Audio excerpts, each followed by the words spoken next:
Where do I start? Where do you start? I think that it's quite important to just meet people like where they are. Mm-hmm. And I also see it as a failure for myself. If I'm in a situation where I have to fire someone, I see that as a failure of my leadership because did I give them the right tools? Did I set up the right KPIs?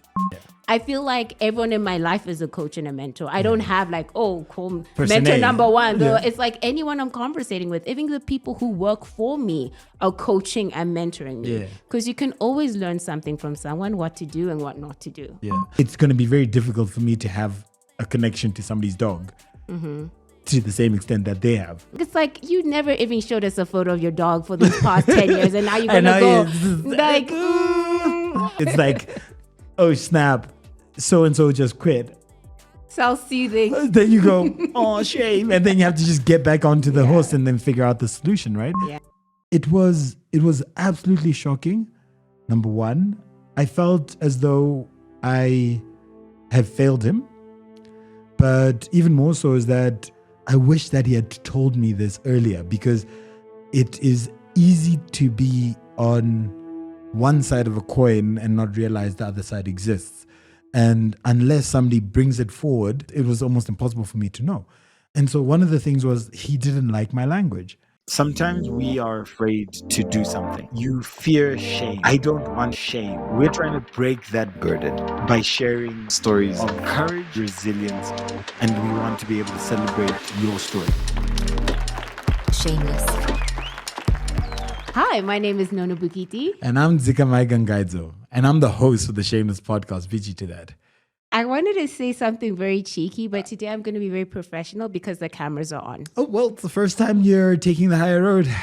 Okay, well. Keep at it. Just keep on the high road. Okay. There we go. You've done well. Welcome to this week's episode of Shameless. Mm-hmm. I am so curious as to where are we right now? Because this is definitely not what I'm used to. It's like it's not your house. It's not my house. Okay. And I literally just feel like I fell out of the sky and landed here. Dressed not like I normally dress. You do not dress like this normally. If the cameras were off, you'd be in pajamas or something. Be honest. Because no one can see you. Are you really dressed like this when the cameras are off? Every single, and I'm going to look at the camera. Every single audio podcast, I am dressed in a full 3-piece suit. I'm just saying. And I'll put a photo somewhere up here. Follow this link here.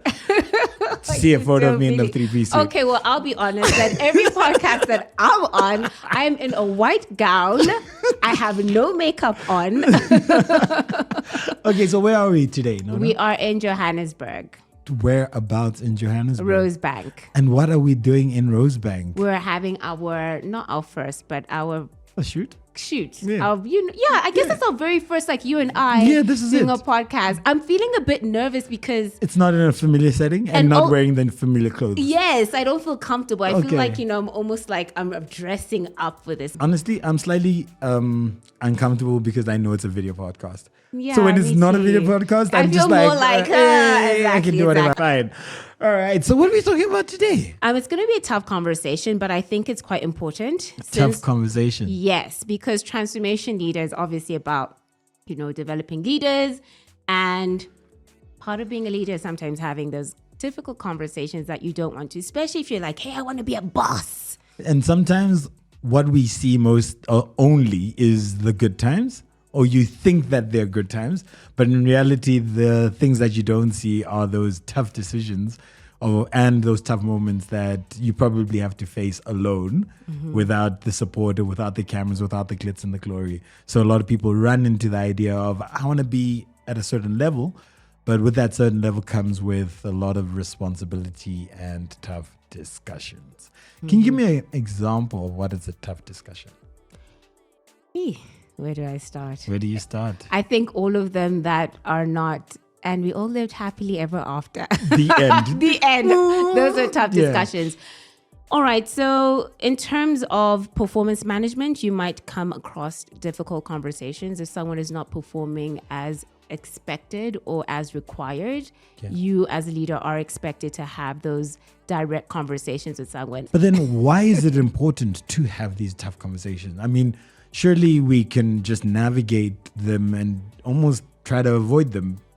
Or should I ask, what is the downside of avoiding having tough conversations? Well, this is what I would say. What are your objectives? If you are, for example, a business owner, an entrepreneur, or even a manager, and you're trying to develop a high-performing team, you're going to have those hard conversations simply because some people are just not going to come to the party. Now, if everyone's coming to the party, you don't actually ever have to have those conversations. It's more just a discussion of, hey, fix that, and you move on.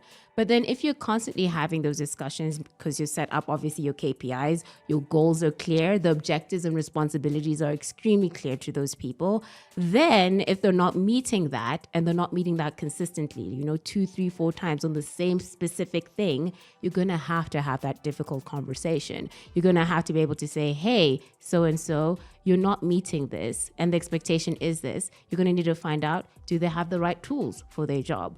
Do they still understand what the expectation is? If those things are true, then why are they not performing that? Is it something at home, right? Because when you're dealing with someone, you're dealing with the whole person. You're not just dealing with the paper, you know what I mean? They CV, or you come to work, I only deal with you from 8 to 5, whatever your working hours are. You have to actually look at that person as someone who has, family, and they might be going through something difficult at home, and they might need to take a couple of days off. And for whatever reason, they didn't feel comfortable coming to you to have that. And I have those sort of conversations with my team where it's like, if you don't come to me, I get quite offended because I'm like, wow, I'm not creating an environment that's conducive for you to come and have those conversations with me when you're stressed, where you don't understand something, because I really try to be like, a transformation leader. Yeah. And so what I absolutely love about how you defined the tough conversation, it's actually not the part where you directly go into firing or like dismissing or something. It is the initial part, which is about setting that expectation, of which personally, I've had moments where I've failed to set good expectations. And what then that does is that the failure or the lack of somebody to be able to meet your own internal expectations is because you've been very ambiguous about what they should be providing, or you chop and change what they should be providing, and therefore they don't meet the performance expectations that you put forward in your mind. Some of those things you just like, I don't believe why this is my life. Like how, okay, I don't really care about your dog, but but I appreciate that this is something that is important to you, and therefore it should also be important to me. I mean, in my mind, it's going to be very difficult for me to have a connection to somebody's dog to the same extent that they have. But that doesn't mean that that is not an important thing for them, and therefore I should not overlook the impact that it might have. And so I should then end up talking about it, even though it might not make full sense to me. Yeah. And all of those different elements where you are putting yourself in somebody else's shoes, I personally think it takes a lot of, it's difficult. It's a hard thing because you have to suspend your own worldview, your own reality to then be empathetic, to be understanding, to try to see it from the perspective of the other person. And then only at that point can you then try to help them by providing them tools, providing them information, by providing them context. And all of those things are just, I just think they are extremely hard. They take a lot of time, and they require you to put in a lot of energy and effort. Is that fair? They ain't for the faint-hearted. Ain't for the faint-hearted. It's not. The comment that you made about not caring about someone's dog, I think that what you should probably focus on as a leader, and I think a lot of young leaders might get this confused, is the difference between sympathy and empathy, right? And to be a good transformation leader, you do need to be empathetic. And you might not care about someone's dog, but you do care about that person that's working with you as a human being, right? And if something about their dog is upsetting them and they are upset, you care for them. Yeah. You might still go, hey, I don't really like, rabid dogs, so I'm not really going to go with your rat little guy, and make a joke about it and be very authentic in the fact that I don't relate to this dog thing, but I can see that this is upsetting you. And I think that people respond better to that honesty, of going, I don't like dogs, I really don't care for them, but I can see you're upset, do you want to talk about it? Than trying to pretend that you care about it. It's like, you never even showed us a photo of your dog for these past 10 years, and now you're gonna go like, I don't know. Those people who like you always know, and depending on the type of organizations that you are in, because I work in a lot of different organizations, I always know the type of leader that's there and what sport they're into, depending on what sport everyone else is doing. I know. I'm like, do you all cycle like this? It's like, oh no, the boss cycles. I'm like, okay, yeah. You don't want like. It's fine. Maybe you want that. But I feel like you want people to kind of, I like hockey, I like soccer. And I think that individuality and maybe promoting that individuality is good. I also think that as a leader, it's about, like, I work for my team, or I work with them. But the fact of the matter is, like, for example, no one can call me boss. And if they call me boss, it's $100 that goes into this little pot that we can, like, celebrate. Because I really want to get that out of someone's mind about that hierarchy, especially in the African context. I think that people see people's titles first before they see the people. And I'm just Nono. Like, I'm very comfortable with someone calling me Nono. And I can still cuss you out, even if you call me Nono. Like, I don't need you to call me Mrs. blah, blah, blah. Like, I don't need all of that. I can still tell you when I'm happy, when I'm not happy. I can still set my boundaries. As long as you don't call me your mama, I'm okay. So I think that it's quite important to just meet people like where they are. And I also see it as a failure for myself if I'm in a situation where I have to, fire. Like, if I get to a point where I have to fire someone, I see that as a failure of my leadership because did I give them the right tools? Did I set up the right KPIs? Was the environment supportive? Like, all those other things. Like, I think that as a leader, you have to take that on and be very, very deliberate about making sure that you give your team everything for them to be successful so that they can bring success to your organization. So it's caring about the people, and the people are going to care about the business. So what's so crazy is that at some point I had a team of individuals, and within that group, they were all very different personalities, and one person resigns, and I'm like, I kind of saw that coming, but I wish they didn't, but it's happened. And then another person resigns, and then I sit there with the person who's my direct report and their supervisor, and I go, these personalities of the people who have resigned, the next logical person is the person who's got the similar personality, which is X.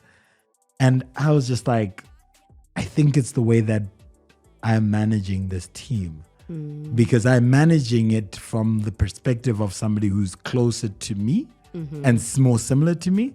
And therefore, it ends up pushing away people of the same personality types out and excludes them. And at the end of the day, that was a tough discussion for myself in terms of a realization, especially because that person, the third one, actually end up resigning. And as part of every resignation, I actually take an hour of my day to actually have conversations to get feedback.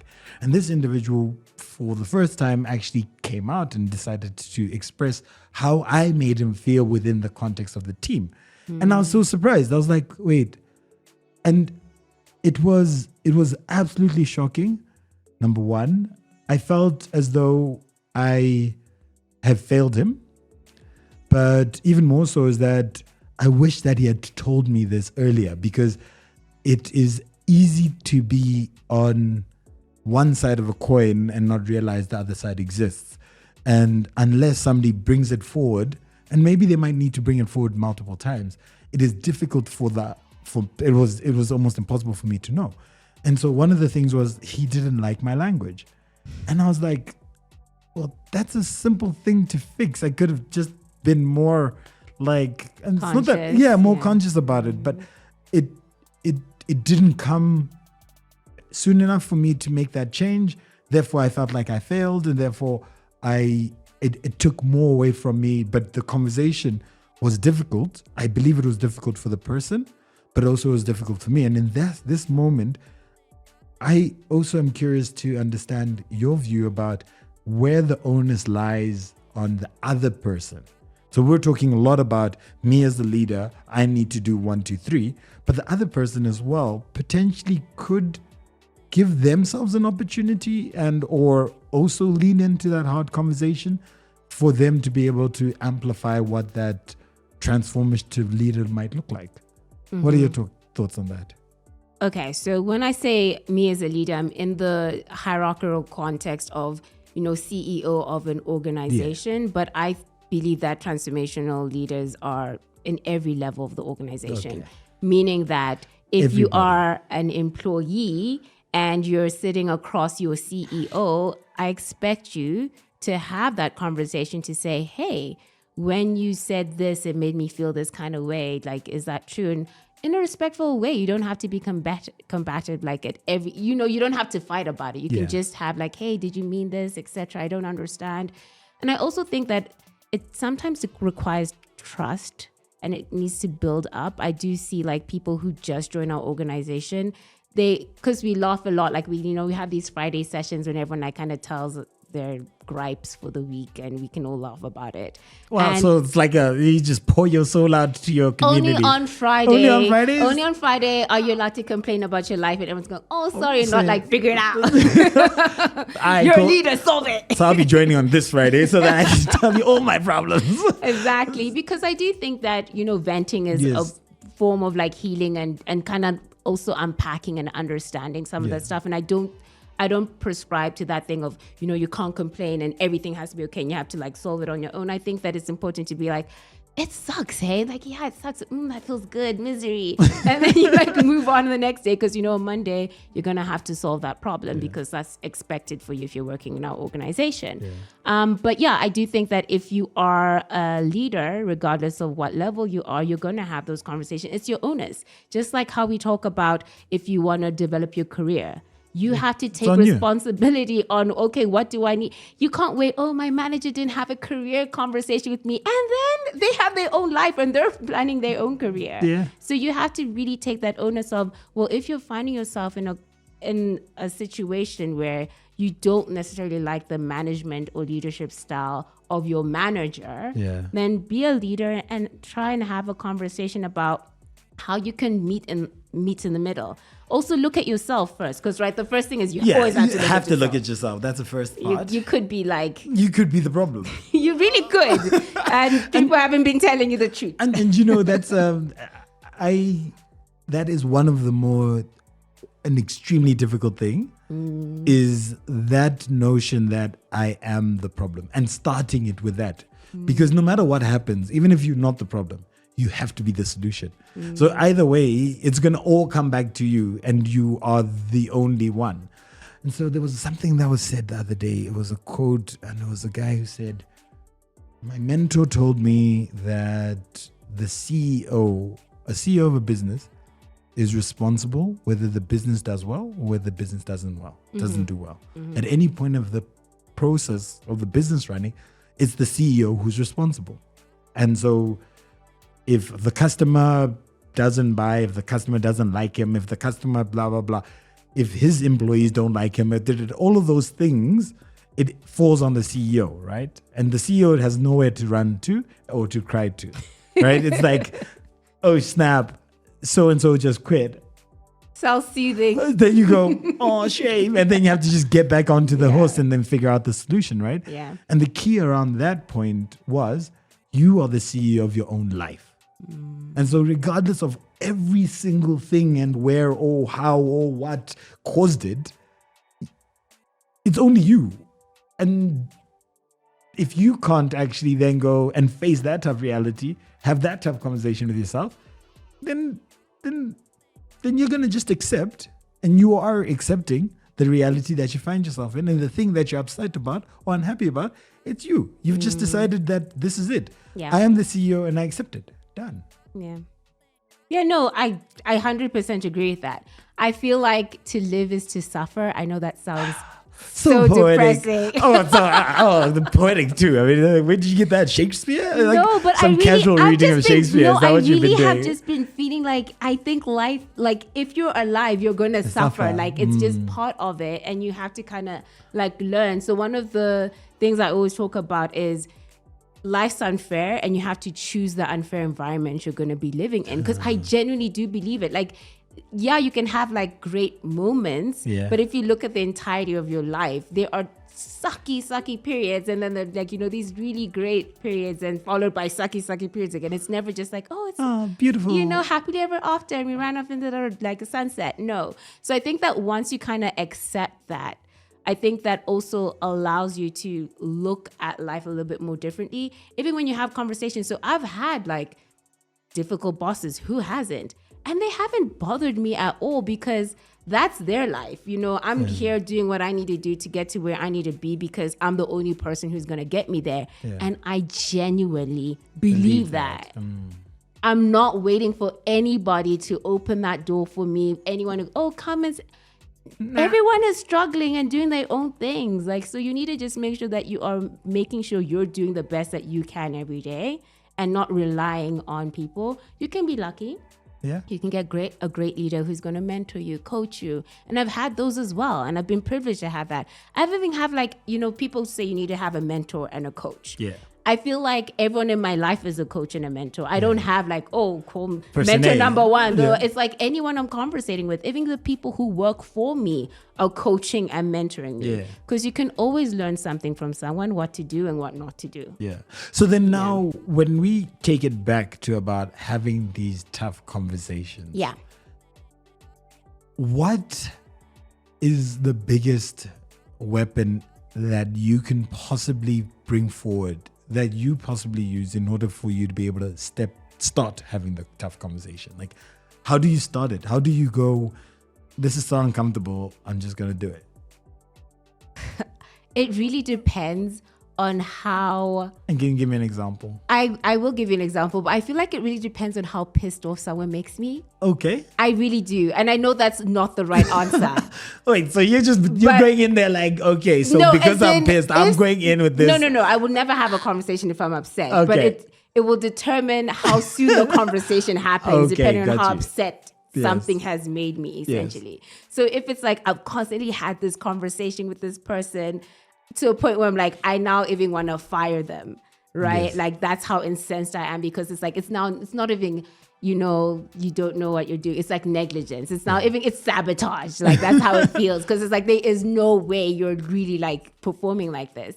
So I feel like with conversations like that, it's like I'm planning that conversation by end of week. So if it's on Monday, that's happening. Friday, we're definitely going to have that conversation. Yeah. But in terms of like jokes aside, like if you want to have the conversation, I think that you need to plan your talking points. Yeah. Whether it's in your head, whether you're writing it down. I always believe in writing them down. I did. So you write down your talking points, your KPIs, what they didn't like, what did you measure? Make sure that you're also having conversations. So when you have a conversation, so you can reference. So like, I so feel it's like a conversation that is built over time, Exactly. as opposed to, but it shouldn't be built on a trap, right? So No. So all it is like collecting evidence. Like it's I not wouldn't that call it case, collecting right? evidence, but like if the person is performing badly, you have to note that performance somewhere. Yeah. And this is now. But I want to just say something. Yeah. But if you're performing well and you feel like you're being victimized, which is also another difficult conversation. What do you mean? So if you feel like your boss doesn't like you, Yes. and that everything that you're doing is they will always just find a reason why you're bad. You should also be putting forward. Recording that. And I don't want to say recording because it just sounds... Recorded because you're obviously in a toxic work environment. No, I don't think so. I just think that there are two perspectives to this Yes. space, and somebody's carrying a bias, and your job then is to try to sway that bias so that they can see you for what you're doing. And at the end of the day, yeah, I think so. I don't want to make a generalization. However, I have seen many instances where a leader has a bias to a certain employee for whatever reason. Yes. I feel like it's just easier to just start fresh from somewhere else than what you're saying. As in, you should do that. I'm not saying, like, if you don't have an option, do that. But if you have an option to start somewhere else, I'm like, go with the wind, honey, and run. So my view always is that in order for someone to make a plan for their future, Yeah. you have to plan that out, and that plan will take time to execute. So you then say, okay, I find myself in position X. in the next 6 months, I need to be out of this position where I don't have options. But between now and that 6-month window, I need to be able to fight my fight so that even if I do leave, I'm going to have put my best foot forward for the sake of my own reputation, for the sake of the person that I'm representing every time I walk through this door. And so that part of the journey is more a fight for yourself and for what you're able and capable of doing. So you're putting forward, these are the tasks that I've been provided, and I have done 1, 2, 3 things, and I have delivered against your expectations. Please take note, because you have on occasions felt that I have not met you. And whether that's because the expectations weren't clear, whether that's you not realizing what the expectations are, whether you just not getting the whole thing, right? All three are true.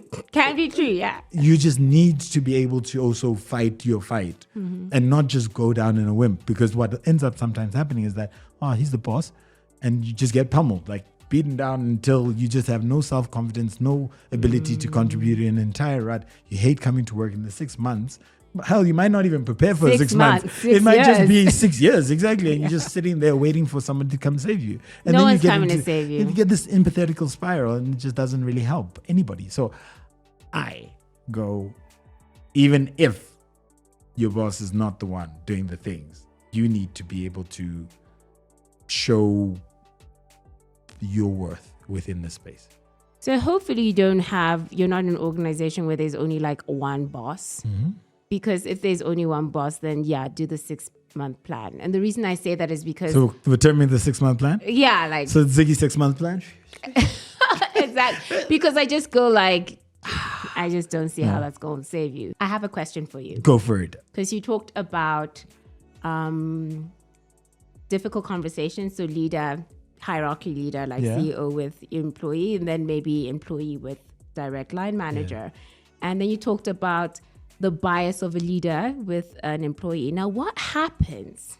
I'm so scared. No, this is a safe cool. space. It's always a safe space. But what happens if somebody thinks that when they go to the toilet, their poo-poo doesn't smell? In fact, it smells just as bad as everyone else. How do you approach that? Because, how do you unpack the delusion? Because everyone has kind of been pandering to this person. It's like, you actually suck, and I don't know how you're still here. I think that's a very difficult one, and I think there's difficulty in that being either a colleague. So if the colleague is in Dululu land, or I think it's a bit easier when it's a subordinate. When it's a superior, then Dululu land, leave the 6-month plan and move on, because you ain't going to change their mind. No, but to be fair, I think the only thing that I can say is you have to meet people where they are and then try to walk with them to get to the point where they understand. I always believe that people have their reasons for doing certain things, and if, even though you look at them and you see it as delusional, there's a reason why they behave like that. There's a place in which that did make sense and that has served them right and well. And if you're able to see them for that and then understand why they behave like that, then you can show them the other opportunities, such as learning something new or being able to not micromanage. And at the end of the day, you have to meet them where they are, understand. And when you understand, you're able to go, you know what? I think that the way that you do this, I've seen person 1, 2, and 3 really struggle with that. And I think what you need to do is start to change your approach. And I'll use myself as an example. Sort of early on in my career, I think the environment that I worked in could be termed as a bit harsh.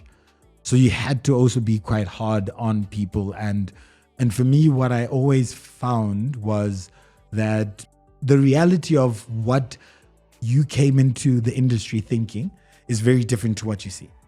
And if you come in thinking that life will be easy and you won't have biases against you, you won't be looked at because you're young, you won't be looked at as, inexperienced or anything like that, that's negatively impacting your ability to contribute, then you're mistaken. And the sooner that gets into your head, the better that you can then prepare yourself. So I would come in with a sledgehammer to graduates or to new employees, and I'd be like, you, if you don't perform, out. And setting the expectations. It's super clear. No, but the thing was, at the end of the day, they were relatively young, relatively fragile.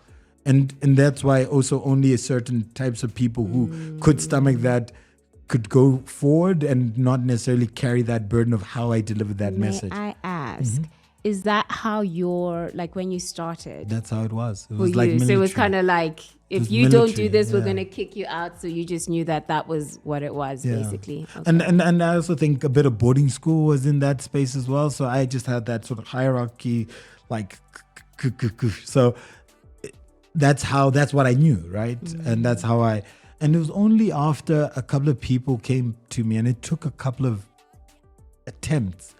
Okay. People going, I am Delulu, I am mad, because I am going to people with a sledgehammer, and then I'm expecting them to flourish after I've just beaten them with that sledgehammer. And then I'm like, and to be honest, that same person who quit, that was almost I was in a transition phase, I would say.